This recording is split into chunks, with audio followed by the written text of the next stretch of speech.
There will be moments when the callus is not enough. When the accountability mirror has been used and the 40% rule is understood, and the harder option has been chosen consistently for weeks, and something arrives that is still harder than all of it. A failure significant enough to genuinely shake your confidence in a way the previous tools do not easily address. A stretch of sustained difficulty that goes on longer than any preparation accounted for. A moment where the voice that usually carries limited authority after all the work suddenly sounds completely and unanswerably right. And in those moments, telling yourself to be tougher does not work. Reviewing your methodology does not work. The tools we have covered in this series are real, and they build real and lasting capacity. But there is a specific category of moment where a different resource is required, something more personal and more direct than a framework. Goggins calls it the cookie jar, and it is the most personal and most portable tool in the entire book. Here is what it is. Over the course of your life, you have done hard things. Not the hard things you are planning to do, not the hard things other people admire you for from the outside. The hard things you actually did. The things that were genuinely difficult at the time, that you were not certain you could get through, that required something real from you and that you got through anyway. These moments exist. They exist for every person who has lived long enough to face genuine difficulty, which is everyone.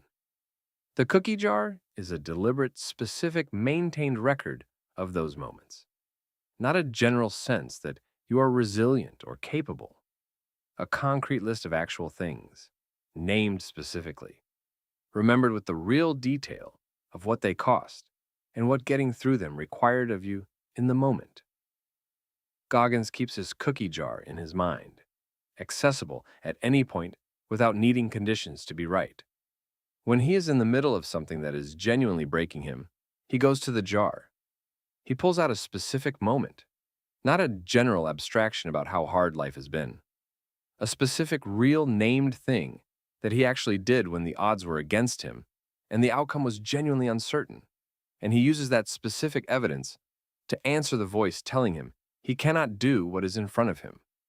Because the voice can argue with a feeling. It can argue against a general sense of your own capability. It cannot easily argue with a specific fact about something you actually did when it was hard and the outcome was not guaranteed.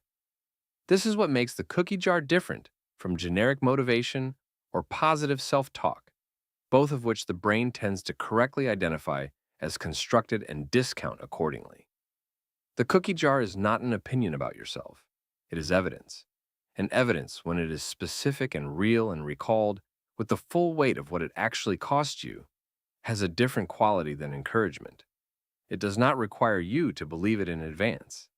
It simply is. There is something else worth saying before we close. Building the cookie jar is not only useful for crisis moments.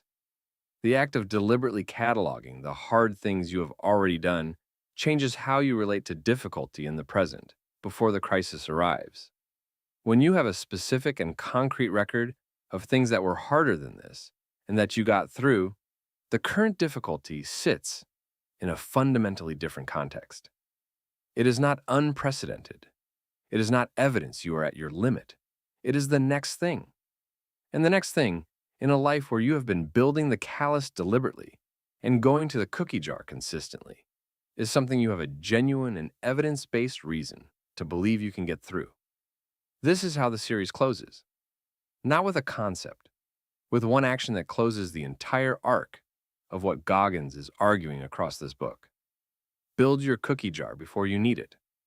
Sit down this week and write a list of every genuinely hard thing you have done in your life. Not the things that looked impressive from the outside. The things that were actually hard for you specifically. Things you were not certain you could do. Things that cost you something real. Things you doubted completely and did anyway. Write them with enough specific detail to recall them precisely under real pressure when the detail matters. Give the list a permanent home. Add to it every time you do something that genuinely earns a place on it.